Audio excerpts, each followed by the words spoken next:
సమ్మర్‌లో soft drinks ఇలాంటివి కాకుండా మనకి నేచురల్‌గా మనకి బాడీ కూల్ అయ్యేవి కొన్ని ఉన్నాయన్నమాట. వాటిలో నేను ఫాలో అయ్యే బెస్ట్ మెథడ్ ఏంటంటే సుగంధి వాటర్.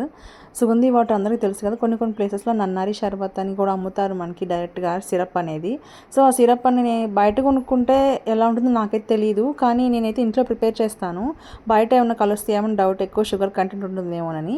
అందుకోసం అని చెప్పేసి నేను ప్రిపేర్ చేస్తానన్నమాట ఇంట్లోనే. సో, మీకు కూడా రెసిపీ షేర్ చేద్దామని చెప్పేసి అనుకుంటున్నాను. సో, అందుకోసమనే ఈరోజు దీన్ని ఎలా ప్రిపేర్ చేయాలో చూపిస్తున్నాను. ఫస్ట్ యాక్చువల్‌గా నేను ఇది ప్రిపేర్ చేసుకొని నేను ఒక 15 డేస్, 20 డేస్ దాకా ఫ్రిడ్జ్‌లో ఉంటుందన్నమాట.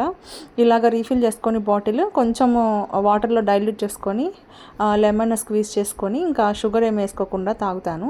సో, దీన్ని ఎలా ప్రిపేర్ చేసుకోవాలో మీకు చూపిస్తాను అనమాట. మామూలుగా ఫస్ట్ ఆఫ్ ఆల్ మనకి సుగంధి వీళ్ళు అనేవి మనకు దొరుకుతాయి, బయట మార్కెట్లో దొరుకుతాయి అన్నమాట. పచారీ షాపుల్లో ఎక్కువ దొరుకుతాయి. సో, వాటిని తీసుకొని ఇక్కడ 200 గ్రామ్స్ తీసుకున్నాను. వాటిని బాగా 4, 5 టైమ్స్ వాష్ చేయాలి. ఎందుకంటే వేళ్ళు కదా అవి, వీటిలో మట్టి అనేది ఉండిపోతుందన్నమాట. మనం ఎన్నిసార్లు వాష్ చేసినా లాస్ట్లో కొంచెం వస్తూనే ఉంటుంది. సో, ఇదిగో ఇలాగ వస్తూ ఉంటుంది. 4, 5 టైమ్స్ వాష్ చేసిన తర్వాత ఓవర్ నైట్ వీటిని నేను ఎన్ని వాటర్ తీసుకున్నాను అంటే ఇది నా లెక్క ప్రకారం నేను తీసుకున్నాను అనమాట. నేను ఒక 750 ml వాటర్ తీసుకున్నాను.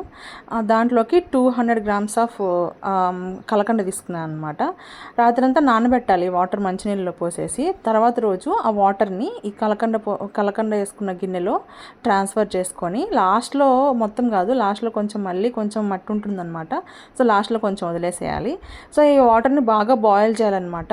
బాగా బాయిల్ అంటే బాయిలింగ్గా అయిపోయిన తర్వాత మనం ఆఫ్ చేసుకొని చల్లారిన తర్వాత జార్లో పోసుకొని మనం ఫ్రీజర్లో పెట్టుకోవచ్చు. ఇది వచ్చేసి 15 to 20 డేస్ నిల్వ ఉంటుంది. నేను ఖచ్చితంగా కొలతలు కాదు కానీ ఇది నేను ఎక్కువ యూస్ చేసే కొలత అనమాట ఇది. So, thank you for watching.